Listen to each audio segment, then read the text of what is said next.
Well, good morning, everyone, and welcome back to our last day of the Vipashyana retreat weekend. So maybe again we can start with a short review of the things we've covered so far before we move on. So Vipashyana, the word Vipashyana, of course, is Sanskrit. The equivalent word in Pali is Vipassana. And the VI in those words, of course, mean higher or superior. Pashyana or pasana means to see. So Vipassana or Vipassana practice is about higher seeing, superior seeing. And this is often translated into English as insight or special insight. So we're talking about insight into the nature of reality. So Vipassana practice is about gaining insight into the nature of reality. And from a Buddhist perspective, this is an essential practice, a key practice, because the underlying reason we're stuck in this state we find ourselves in and why we have mental afflictions such as anger and jealousy and craving and so forth is because of our distorted view of reality. This is the Buddhist assertion. So if we want to overcome our distorted view of reality, we need to gain insight into the nature of reality, hence Vipassana practice. So the Vipashyana practice is to help us to gain insight into the nature of reality, thereby overcoming our mental afflictions and all of our suffering and achieving liberation from suffering and mental afflictions. Now, there are, of course, a number of different ways in which we distort reality, that we don't see reality clearly, and we outlined those on Friday evening. So just to recap those. One way in which we do not see things clearly is that we tend to see things as rather stable and unchanging, when, of course, in fact, we know they're not. So that's one way we distort reality. And remember, our behavior, of course, is not driven by our intellectual understanding. Our behavior is driven by our instinctive habit. And even though pretty well, I think all of us intellectually accept that everything is changing moment by moment, because science has proven that, our behavior is not driven by that intellectual understanding. In fact, experientially, the way we relate to things is as if they don't really change in every single moment, but actually we relate to things as being somewhat stable and unchanging. Of course, this is completely out of sync with reality, and that's why we have a lot of problems in our behavior, because we're not in harmony with reality. So that's one way in which we distort reality, seeing things as stable when they're not. Another way in which we distort reality is that we often see experiences in the nature of happiness, particularly our pleasant experiences. We tend to grasp onto those pleasant experiences, hoping that they're really going to somehow last and satisfy us. So, of course, the Buddhist assertion is that these pleasant experiences are not really in the nature of happiness. So trying to hold on to them and grasp onto them is just going to induce a lot of unnecessary suffering. The third way in which we distort reality is that we believe that there is this autonomous self here, that somewhere here, mixed in with the body and mind, is this me that sort of seems to stand apart from the body and the mind, a me that seems to be something more than the body and the mind. And that's how we often relate to ourselves as a person. And this is a distorted view of ourselves. So this is another way in which we distort reality.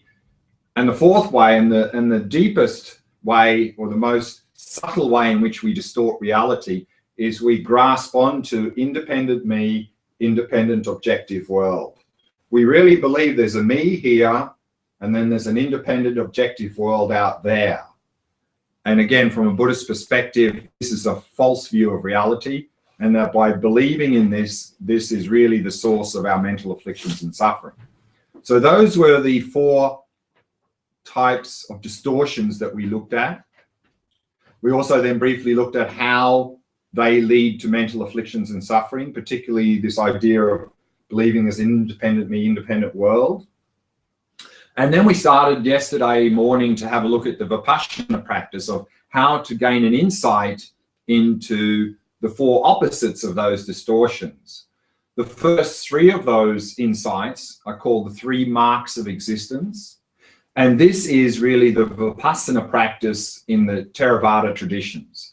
So within Buddhism, the modern day Theravada traditions have as their goal personal liberation from suffering, from samsara, the goal of nirvana.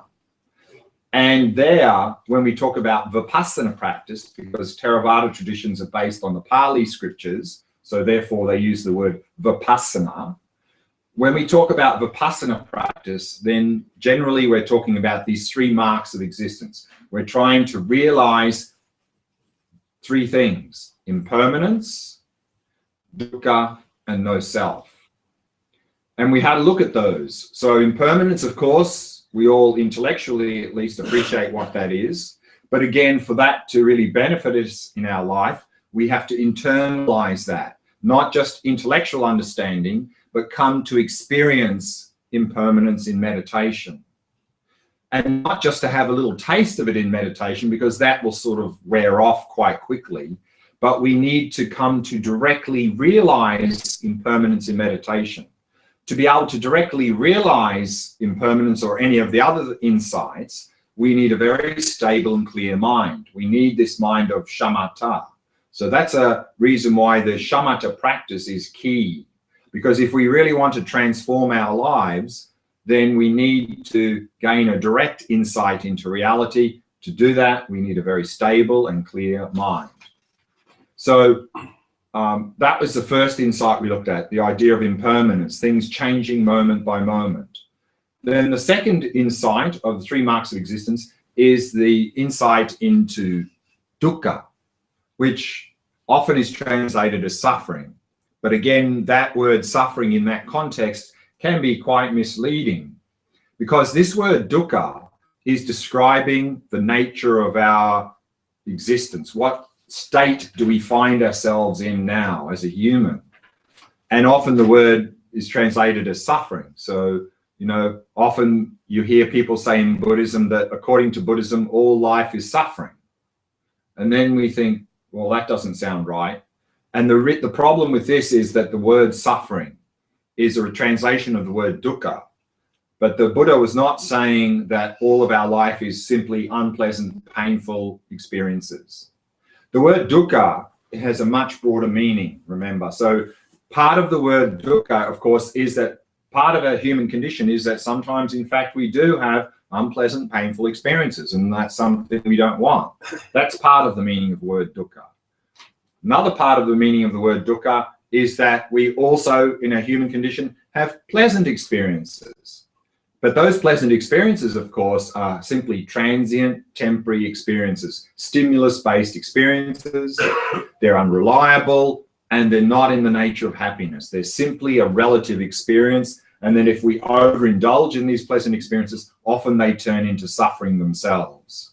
So if we are to understand our pleasant experiences in this way, but underlying both our pleasant and unpleasant experiences is this what's called all-pervasive dukkha, meaning that we always have a potential for some sort of suffering to rise. Even though maybe in the present we don't have any manifest suffering, there's always a potential for that to arise. Why? Because our mind is contaminated by mental afflictions. In that sense, even in that sort of neutral state, our life is unsatisfactory because there's always a potential for suffering to arise. So dukkha encompasses all three of those meanings.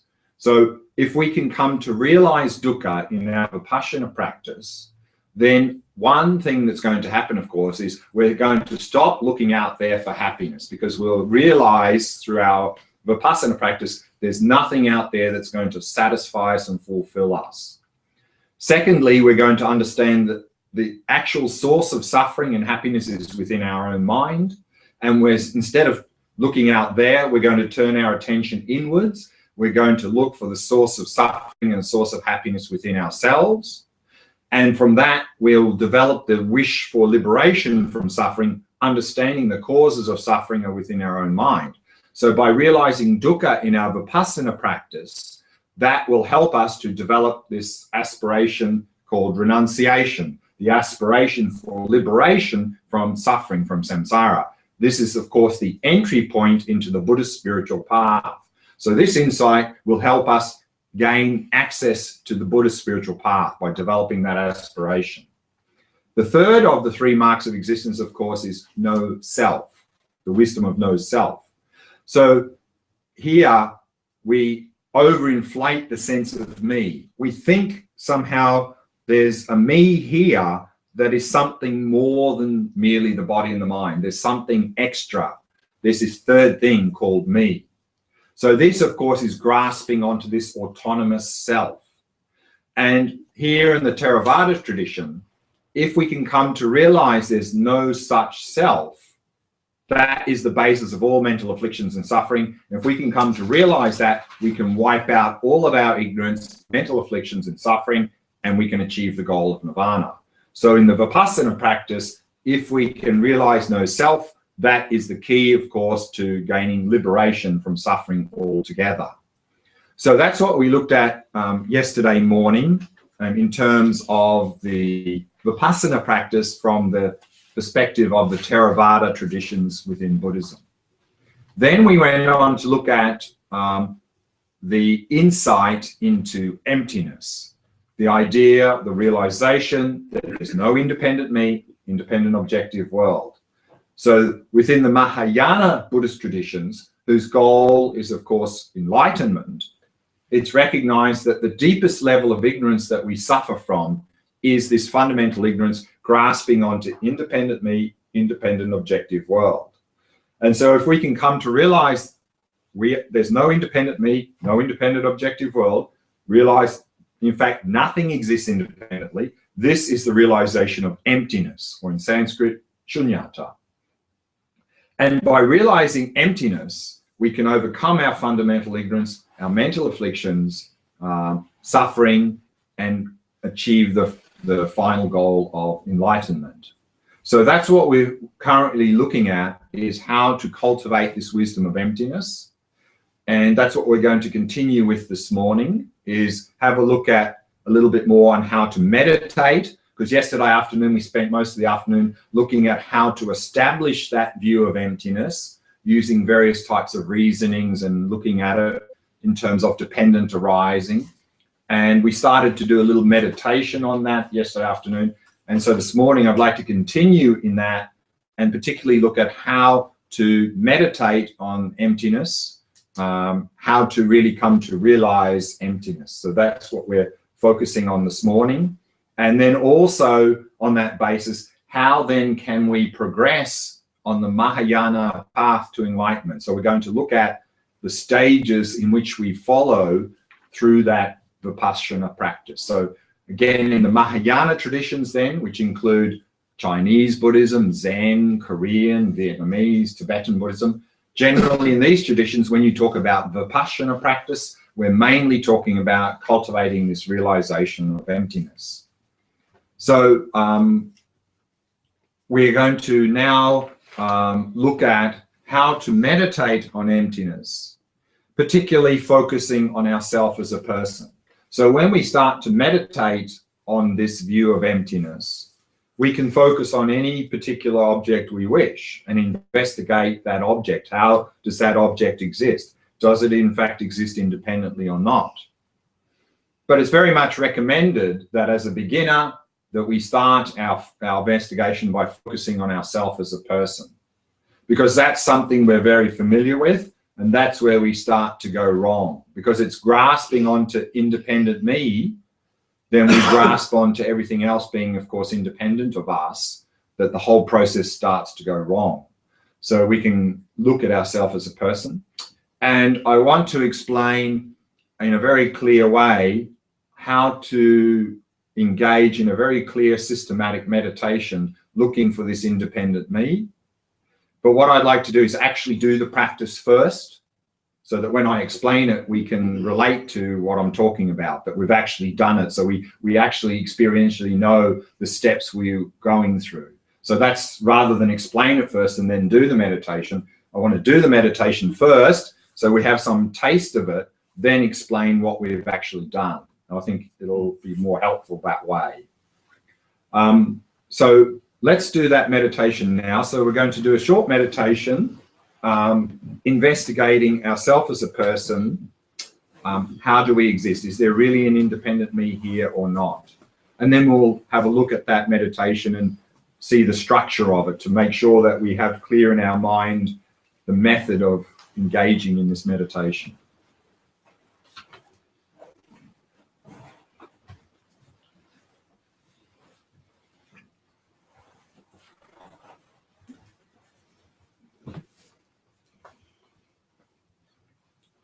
So finding a nice, comfortable posture.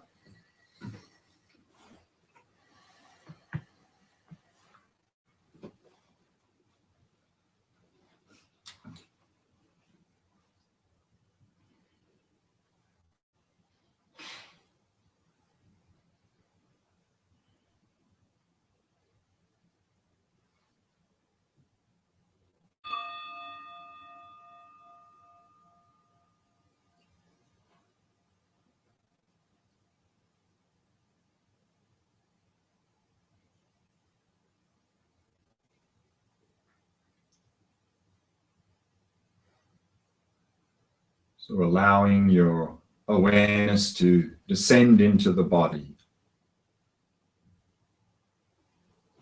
Simply becoming aware of sensations throughout the body.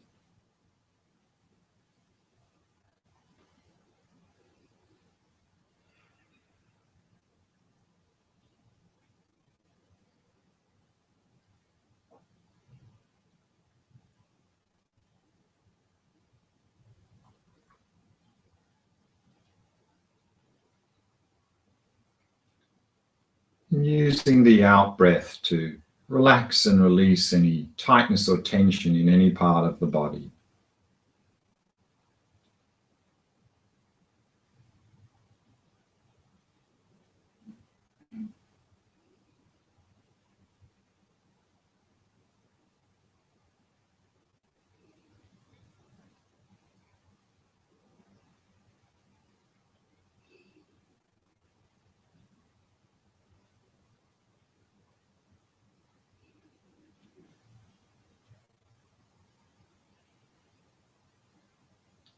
And bringing your awareness to the area of the face, softening and relaxing all the muscles in the face.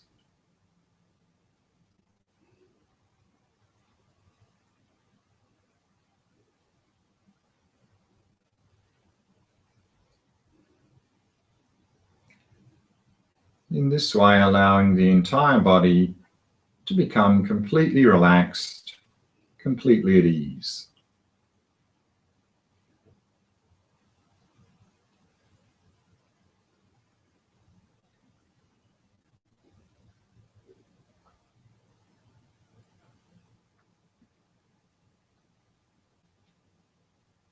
And at the same time, keeping the body as still as possible, avoiding any unnecessary movement.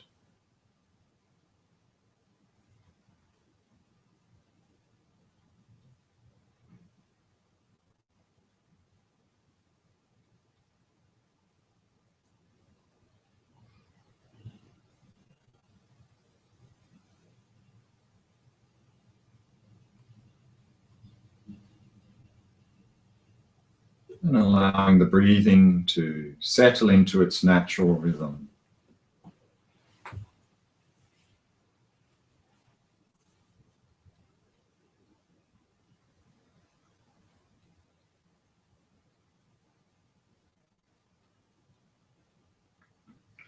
Not trying to control or regulate the breath in any way.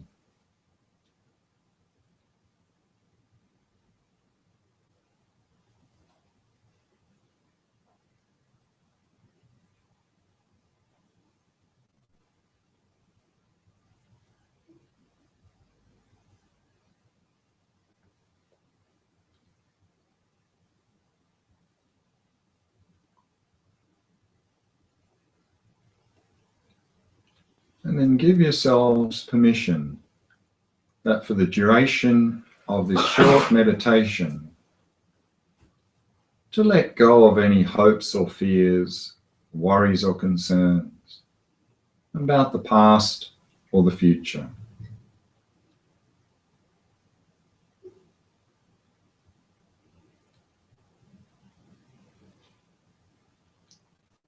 And simply allow the mind to come to rest in the stillness of the present moment.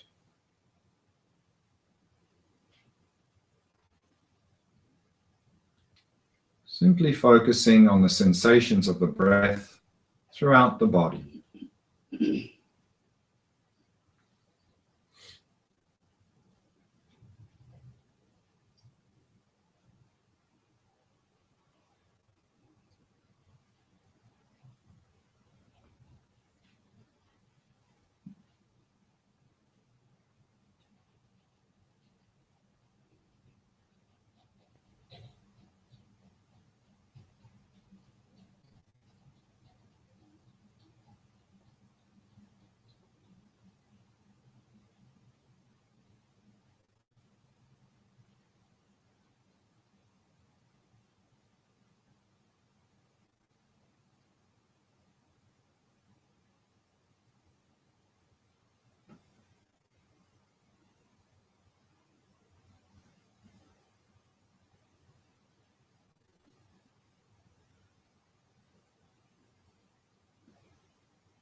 Now imagine a situation where someone is wrongly criticizing or blaming you for something you never did.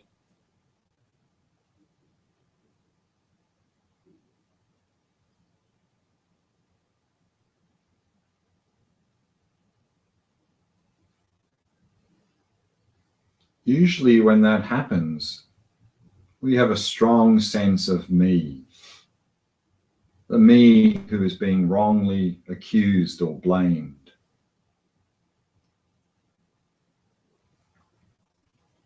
So just rest in that experience of the me who's being blamed wrongly.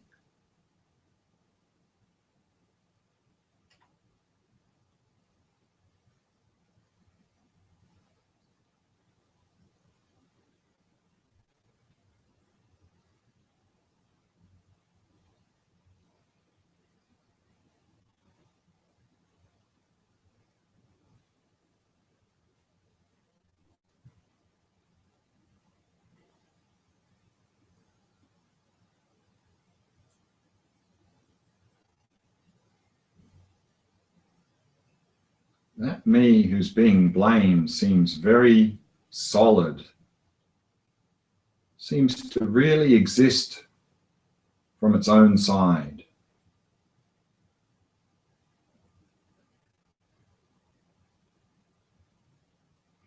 But where is this me who is being blamed? Can that me be found anywhere?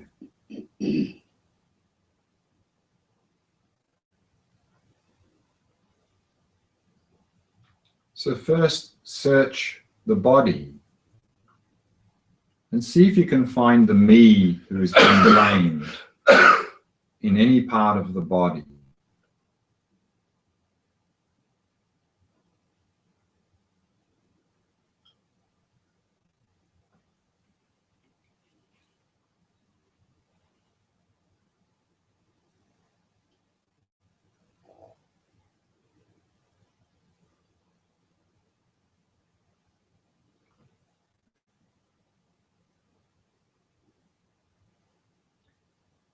It often feels as if the me who's being blamed is somewhere in the area of the chest. Is there a me somewhere there?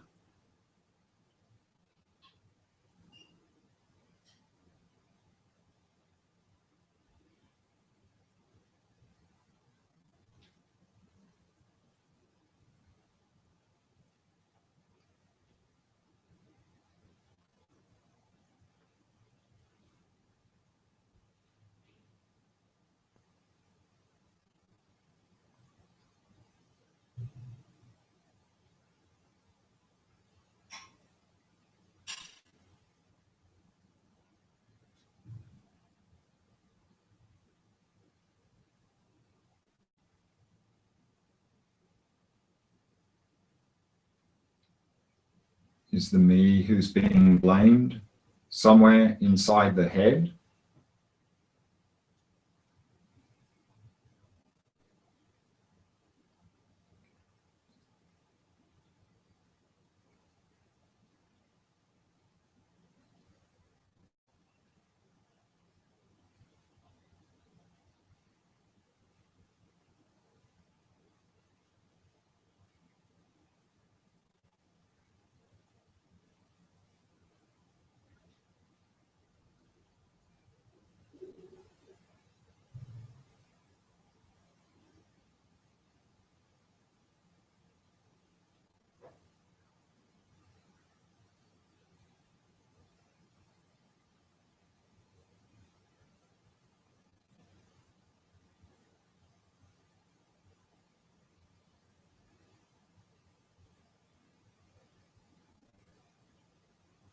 Or is the whole body itself the me who is being blamed?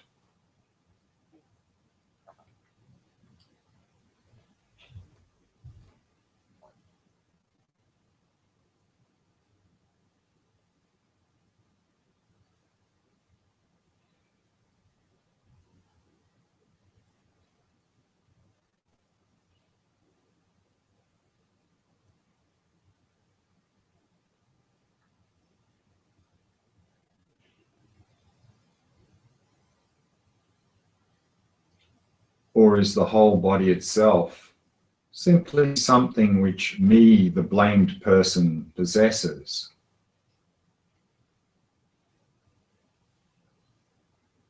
Something which I have.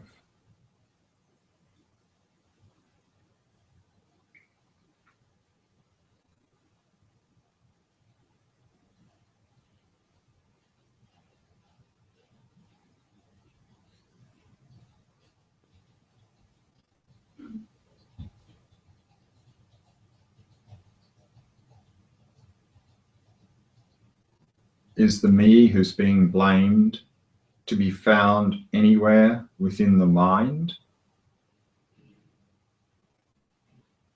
So again, search thoroughly every part of the mind and look for the me who is being blamed.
Is the mind itself the me who is being blamed?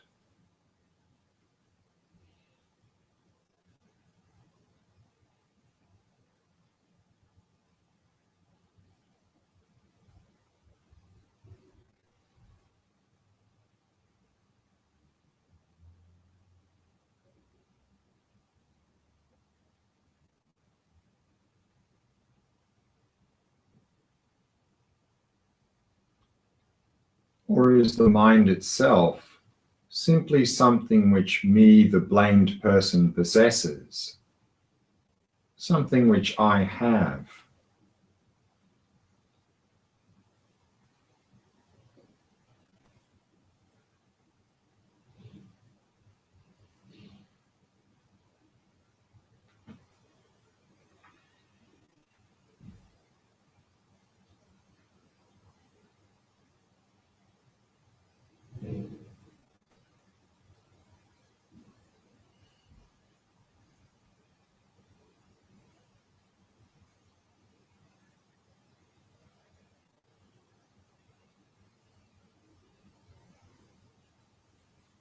Now, if the blamed person can't be found anywhere in the body or in the mind, then the blamed person is not the same as the body or mind, which means it must be different than the body and the mind.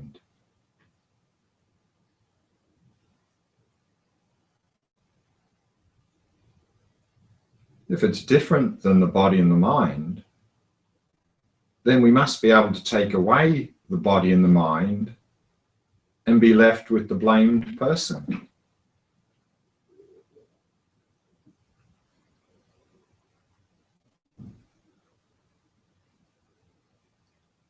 So mentally dissolve the body and mentally dissolve the mind,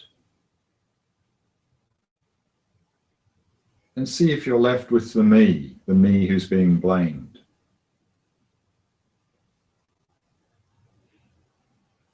So take away anything that is the body or the mind, and what's left?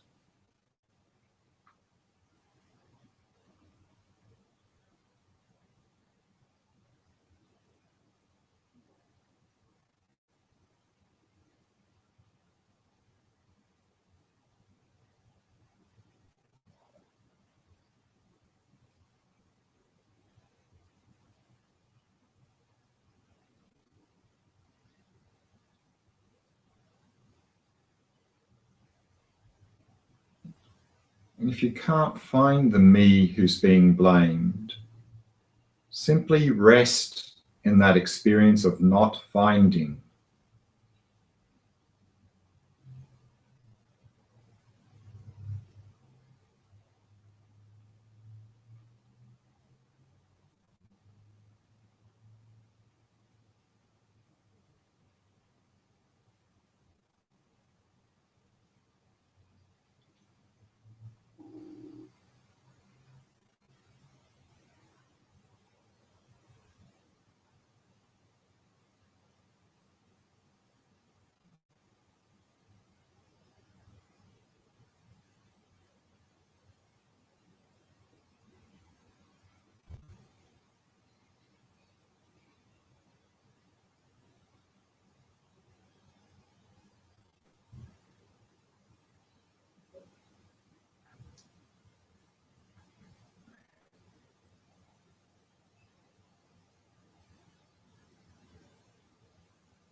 Now, even if you didn't find the me who's being blamed, it's undeniable that someone's being blamed.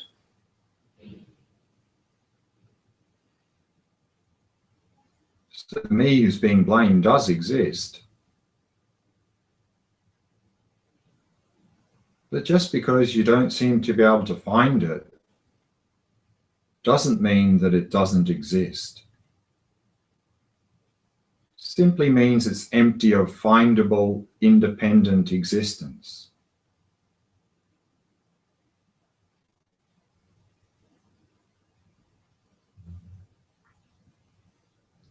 The me who's being blamed exists as something merely labeled on the basis of the body and the mind.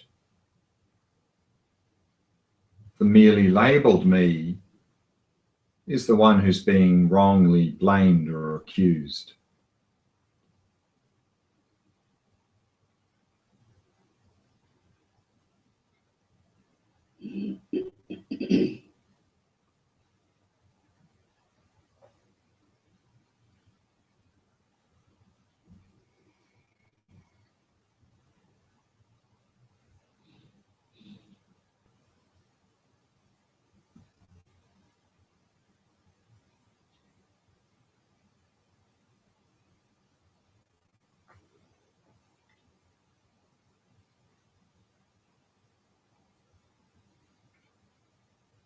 Now release all appearances and simply allow the mind to come to rest. And simply rest in the experience of awareness itself.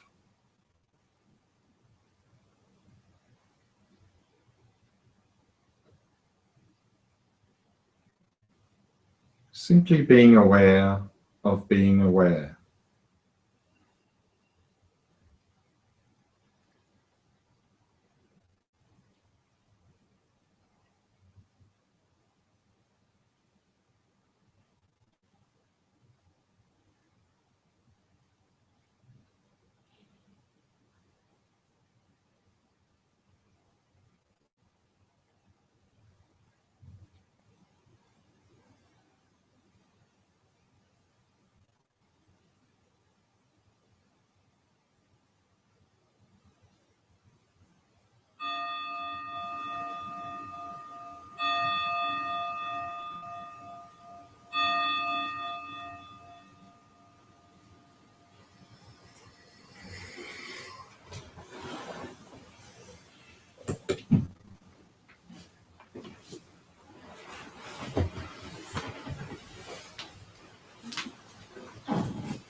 Any questions or comments regarding that meditation?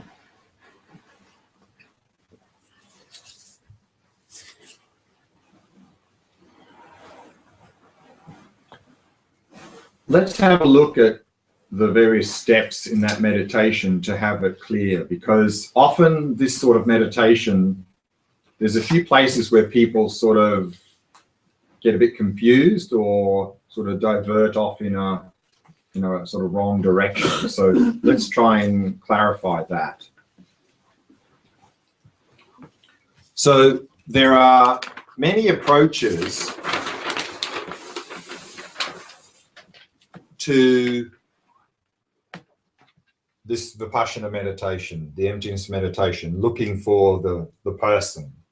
There are many sorts of lines of reasoning that we can use to investigate and look for this independent person. The one that's most often recommended and the one we used in this meditation is using the line of reasoning called same and different. That if the person is findable, then the person must either be the same as the body and the mind or different than the body and the mind. And if we can't find the person as being either the same as the body and the mind or something different than the body and the mind, then the findable person can't exist. So that's sort of the line of reasoning we used. So let's have a look at that in detail. So this practice, or this type of reasoning with this practice, is usually described in a presentation called the 4 essential points.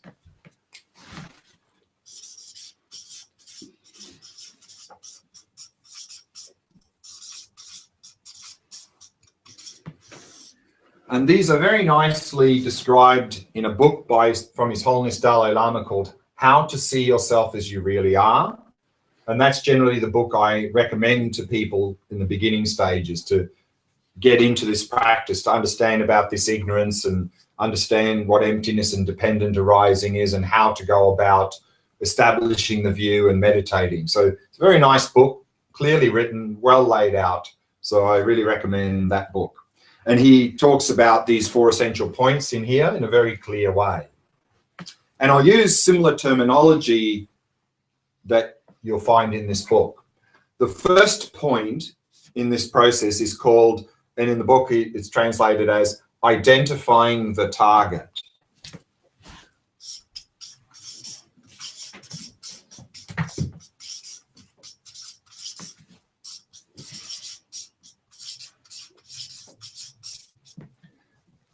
If you look at any of the original meditation texts on this Vipassana practice, this point is usually described as something like identifying the object of negation.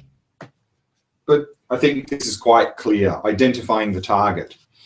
And this is the place where most often people start to go astray in this meditation. So this is actually the key point. This is the most important point. If we get this right, the rest is works a lot easier, better. So identifying the target here means to get a clear picture of how we see ourselves existing. Because we now see ourselves as an independent me. And so if there is really an independent me here, then it must be findable. We must be able to point and say, there it is. So if there really is an independent me here, then we need to look for it, to search for it. But to search for it, of course, we need to have a clear picture of it. If we don't have a clear picture of what this independent me looks like to us, then we can do a search and then be inconclusive. For example, let's say there's a room full of people and you're looking for a particular person in that room. But if you don't know what that person looks like very clearly, you can search the entire room and go, oh, I'm not sure if that person's there. Maybe that's them. Maybe that's them. I'm not sure. And we won't have a clear answer. We won't know for sure 100% is that person in the room or not, simply because we don't clearly know what they look like. So similarly here, we need to get a clear picture of how we see ourselves existing. And so that's why in this meditation, and this is often what's recommended in the beginning stages of this practice, is to help get a clear picture, is to artificially generate a strong sense of me and look at that. Because often when we sit down to meditate and we relax the body, we relax the mind, then this strong sense of me often becomes more subtle. And then we can't really get a clear picture because the sense of me is not so pronounced. That's why in this meditation, and often recommended in the beginning stages of doing this practice, think of a situation where you have a strong sense of me. The example we did in this meditation. Think about being wrongly criticized or blamed for something. Usually when that happens, we have a very strong sense of me, the me that's being blamed. Or another example is, think of a situation where someone is praising you for something you did.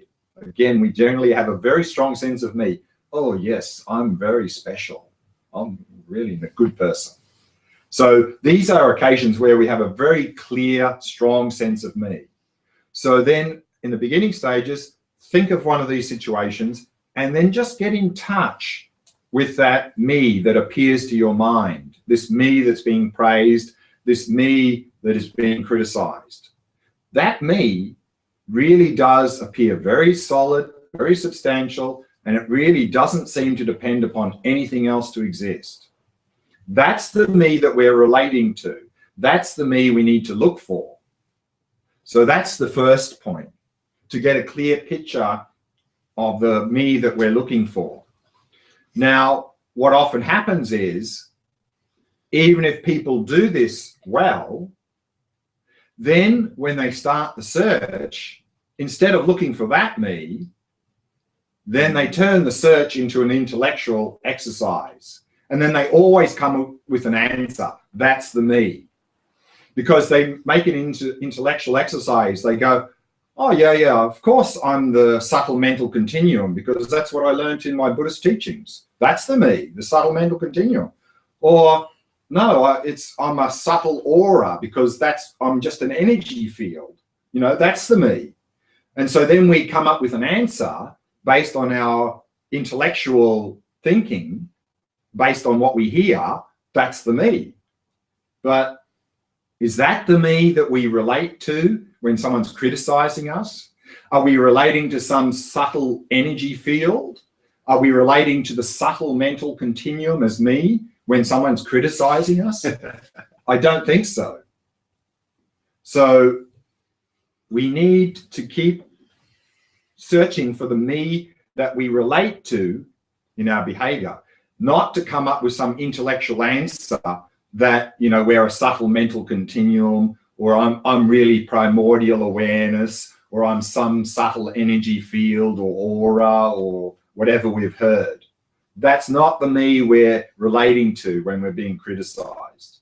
So therefore, first, to get a clear picture of that me that we relate to, and then look for that me directly. And don't turn this into some sort of intellectual exercise, some sort of philosophical exercise. That's where often people go wrong, because they come up with very smart answers. That's the me.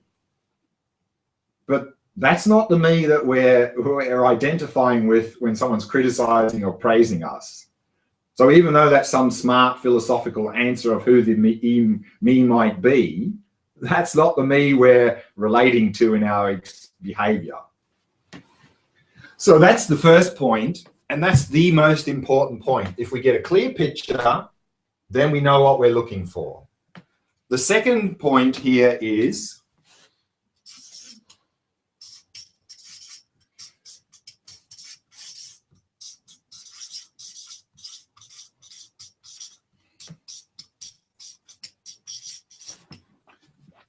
it's called limiting the possibilities. Again, that's the terminology used in His Holiness's book. In the meditation texts on here, this second point is often translated as something like establishing the pervasion. What this means, limiting the possibilities, means where do we need to look? If there really is an independent me, it must be findable. So where do we need to look to make sure that we have a complete search, that we don't miss out looking somewhere? So of course, here, if there is a findable me, it can only exist in one of two places. That me can either be the same as the body and the mind or different than the body and the mind. If you can't find the me as either being the same as the body and the mind or different than the body and the mind, that findable me cannot exist. So that's the second point. So we haven't started searching yet. The second point is only to recognize where do we have to look, and if we don't find the me in either of those places, the findable me does not exist. That's the second point. Then we do the search in point 3 and 4, and we can do the search in either order. We can either search to look for the me as the same as the body and the mind first, then different, or different, then same. Normally, the most common way it's presented is first look for the me as being the same as the body and the mind.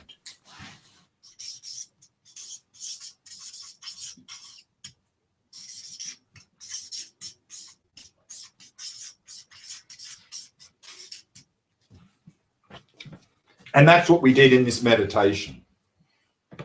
So if the me is the same as the body and the mind, then we must be able to point to something within the body or mind as the me. And so that's what we did in this meditation. We first searched the body, see if you can point to something as the me that's being blamed. Then we search the mind. Is there something in the mind that the me is blamed? And if we don't find the me as either within the body or the mind, then it must be different than the body and the mind. And if it's different than the body and the mind, we must be able to take away this body, take away the mind, and be left with the me. And that's a little bit what we did in the meditation. Just imagine taking away anything that is the body and the mind, and then see if there's a me left over. And we do this for completeness. I mean, we can understand quite easily that the me is not different than the body and the mind, because we never have a sense of me as something other than the body and the mind. The me is always on the basis of relating to something within the body and the mind. Because if the me is different than the body and the mind, it would mean we could have a sense of me over there somewhere. And we never have that. But to be complete, we do that part of the search anyway. And then if we don't find the me as either being the same or different than the body and the mind, then we stop searching. Because that unfindability, that not finding, having looked in those places, that experience of not finding is an experience of emptiness. And then we simply hold that experience as long as we can, understanding there's no findable me.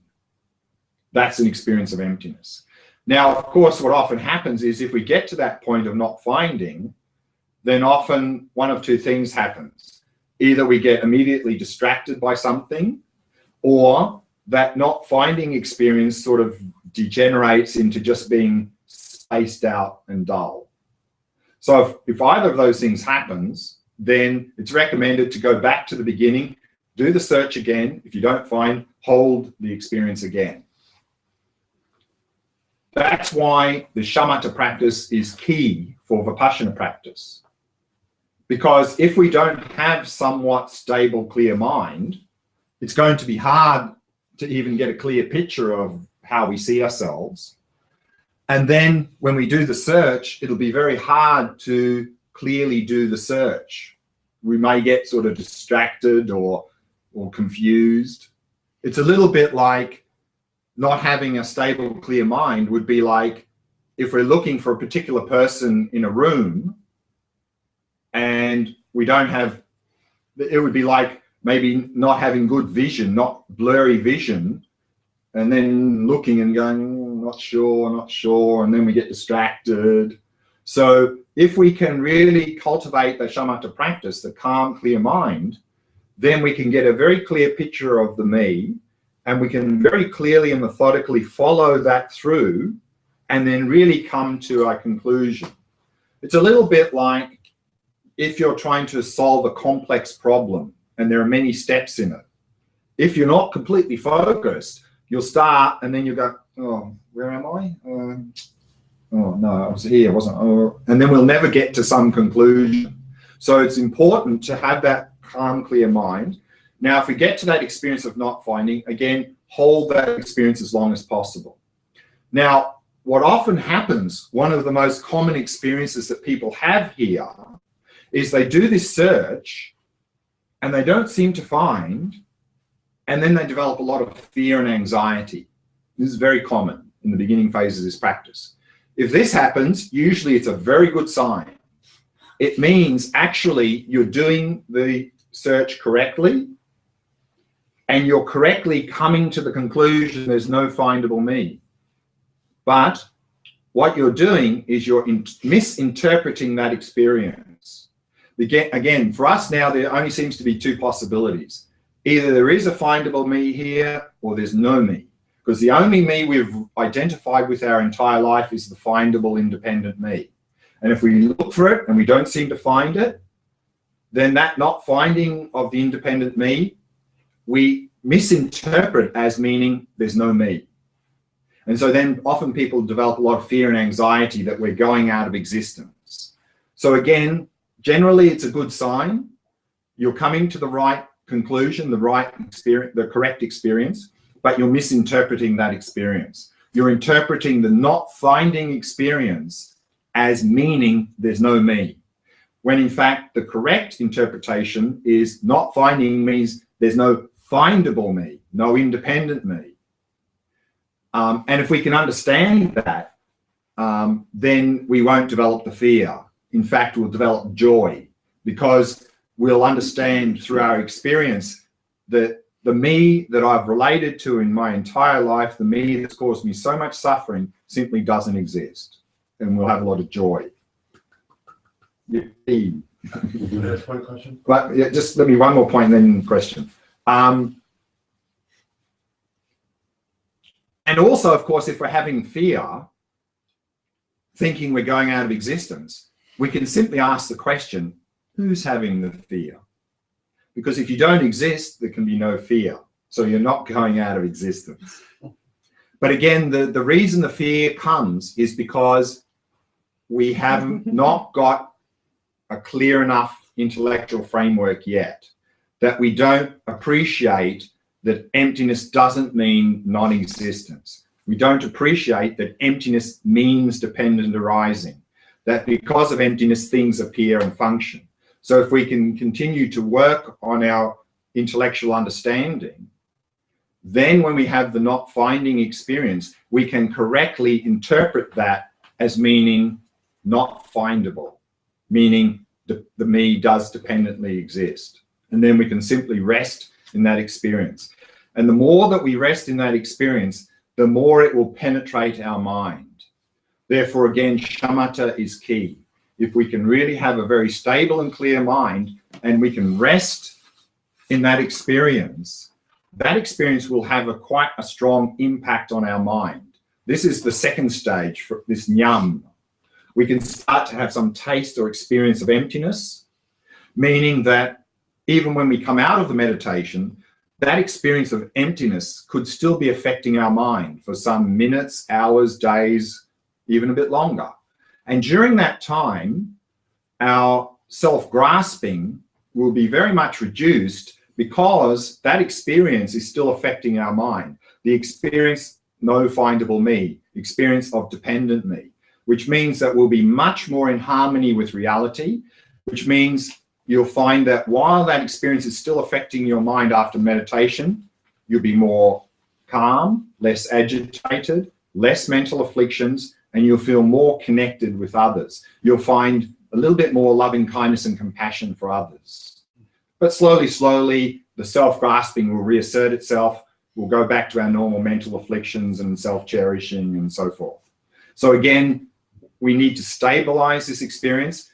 Again, we need to keep doing the Vipassana practice, need to keep doing the shamatha practice, more stable mind, more clear mind, using that in Vipassana, deepening the experience. So then our nyam will become tok, will become a direct realization of emptiness. Then that experience can stay with us. So question. Yeah, do you run the risk of having more self-affliction or dukkha if you identify the wrong you within yourself? Because if you're not, if you're searching within yourself for where your me is, but you come to the wrong conclusion, because I think a lot of people do. You mean you find something? But it's not the right me. You think it is.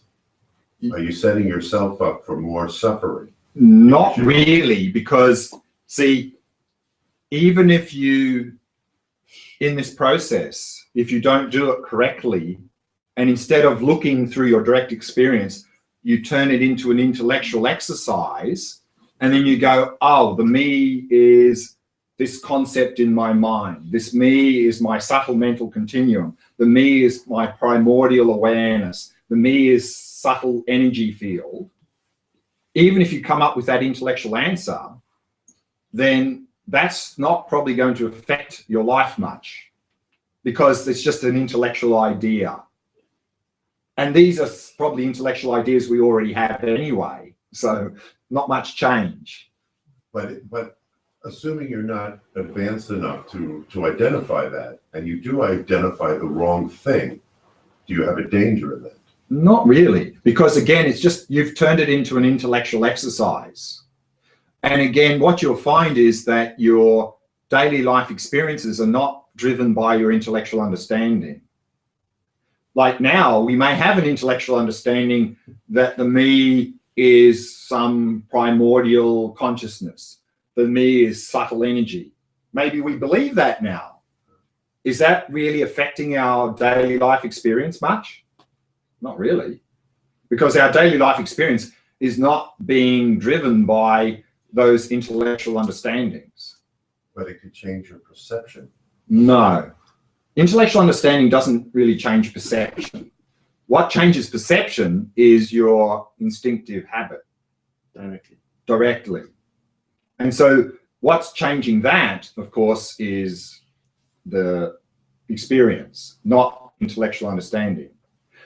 I mean, you could, and now probably many of us now maybe have a very clear intellectual understanding that beauty is in the eye of the beholder.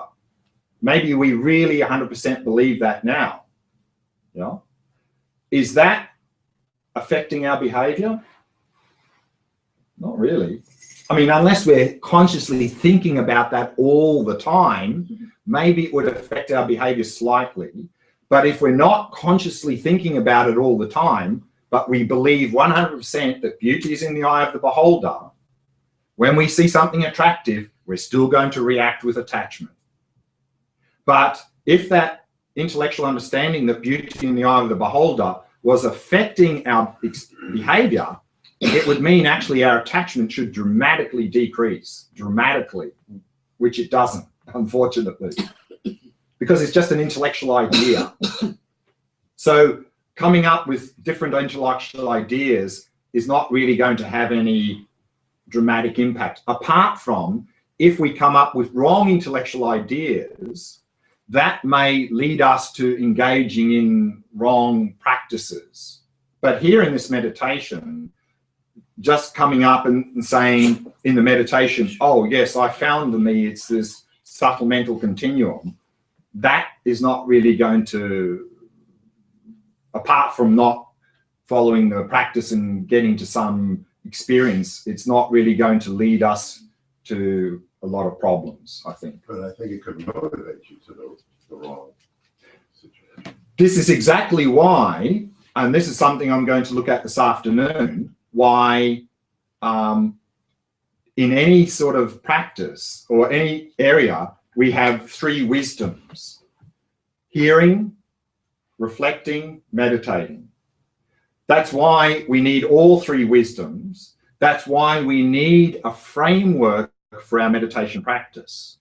That's why we need to listen to instructions, think about them, come to a correct intellectual understanding, and use that as the basis for meditation. So often, very much emphasized in Buddhism, you need to study and meditate. Unfortunately, people tend to like one or the other and not the other one. So you get a lot of people who like study and they become very smart and they can use all the right words, but they're still miserable. Nothing's changed. But then you got like people who like to meditate, but oh, that's study stuff, I don't want to do that. And then they meditate, they have some sort of experience, and then they don't know what that means. And then often they misinterpret it and become delusional, thinking that they've achieved enlightenment and all they've done is spaced out. And then they think they're someone special and then they're enlightened being, and they're just deluding themselves because they don't have the framework.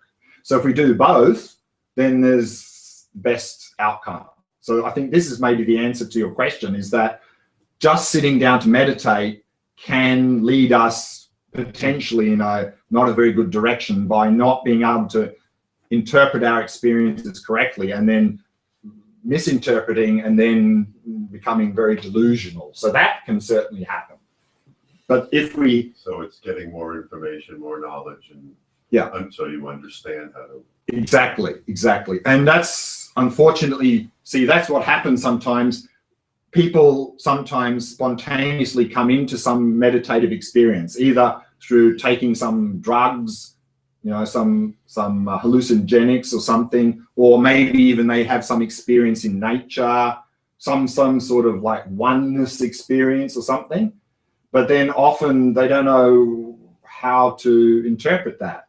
And particularly if it's drug induced, then often they come up with some very grand ideas about what that is and become completely delusional. And then, of course, even worse than that, because that experience was induced through some drug, they want to recreate it, but the only way to do it is more drugs. So they keep taking, and of course, generally you need more and more drugs, and then they just destroy their body. So these are some... But if we have the framework, then we don't have to worry about these problems. Yeah. When identifying the target, and when I put myself in the situation of being blamed, certain things arise. For instance, emotions. Correct. And also feelings of injustice, of course, based on the actions that I have done that is proving the wrong they are saying now. So sort of trial goes on in my mind and all these things. So when I try to identify the object, I find that it's different parts. Right. Like the pen, it's emotions and memories and other things going on in the mind, like arguments and all this. So I seem to find a kind of self, Right. but it's of course parts, and also they are not permanent and all this.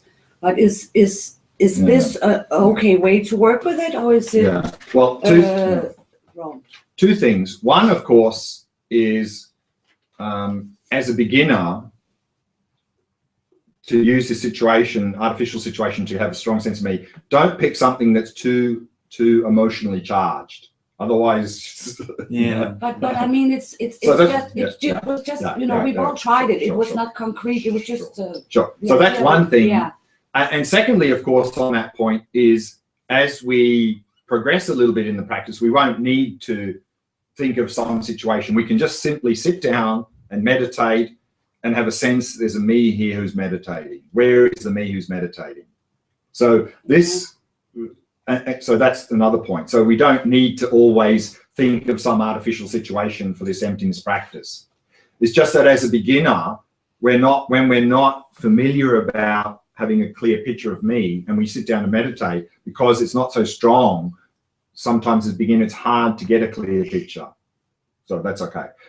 So, and the other point here is that, of course, when we have that sense of me, we then look at that me directly, bear attention directly.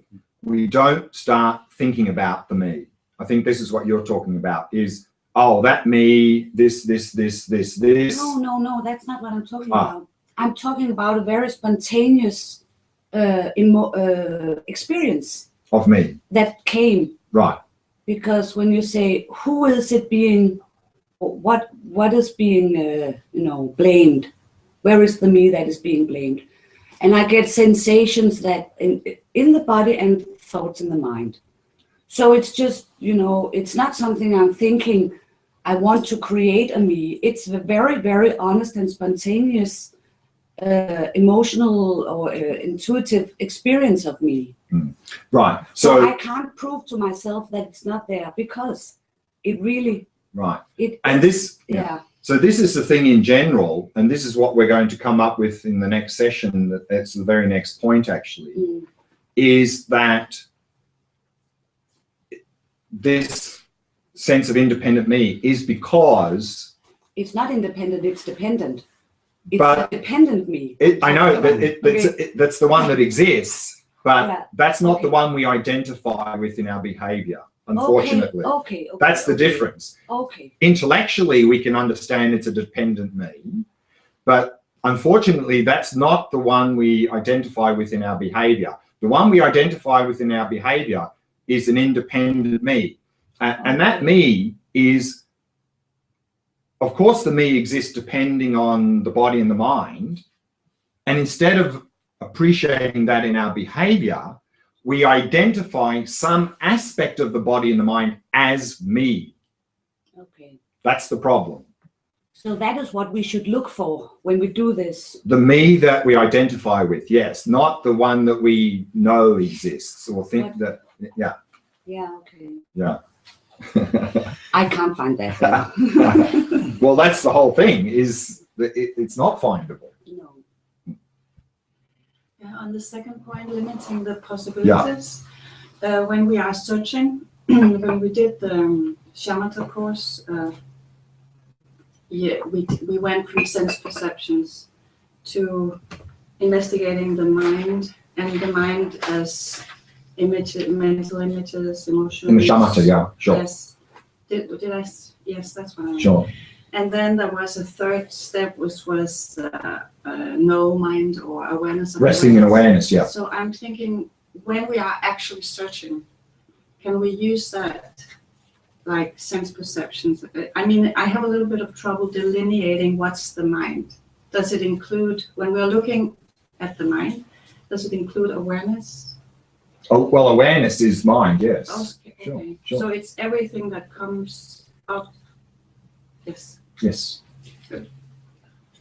Then we better Yes. take a tea break. I like it.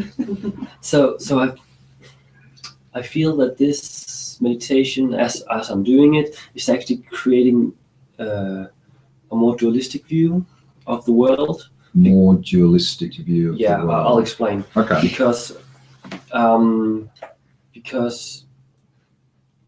in my everyday life, I experience the world as this me is something that is observing. This is something is The happening to agent. this. Yeah, the agent. Something is happening to this me. So when I do this, it's like setting myself up to fail, because of course I can't find the observer. I can only find something I observe. Correct. So I'm thinking, of course I can't find myself, and this creates only a strong illusion of me being separated from the experience, because I can find thoughts, I can find sensations, and so on, but I cannot find what I normally Can call you find myself. a thought? Well, it's very it's disappearing. But can you Yes. find a thought? Can you find anything? No.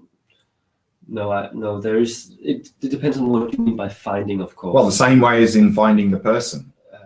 I can't find any spatial location for it. No, but can you find the cup?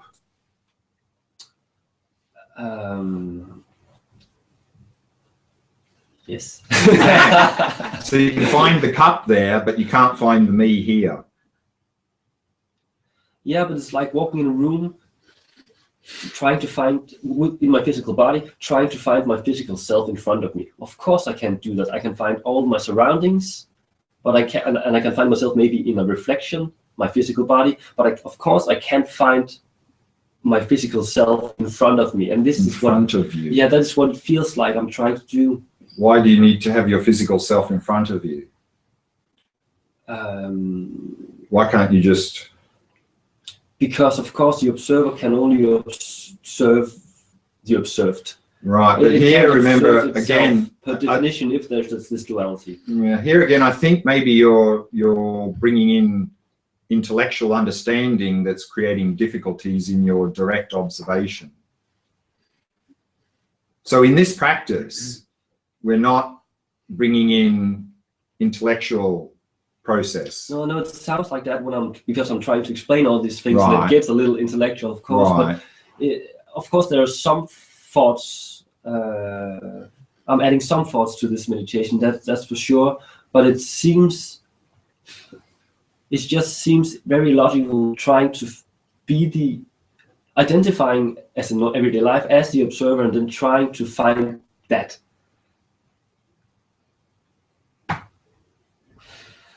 You lost me somewhere. It's like when we have this dualistic view, there's the observer and there's the observed. So Right. of course I can't, if I identify as the observer, I can't find the observer. I can only find the observed. Well, then you can use that line of reasoning to realize emptiness. How? Because exactly that reasoning. Because you can't find the observer, so there's no findable observer. And then just rest in that experience. That is an experience of emptiness, isn't it? As long as you're coming through that experientially and you're not just thinking that. Search for the observer. Exactly. Perfect. That's actually going to be the next meditation. Okay. Yeah, that's what we're going to do. So if you're caught up in that observer idea, then look for the observer. Look for the observer. And that's exactly what we're going to do in the next meditation. See if you can find the observer.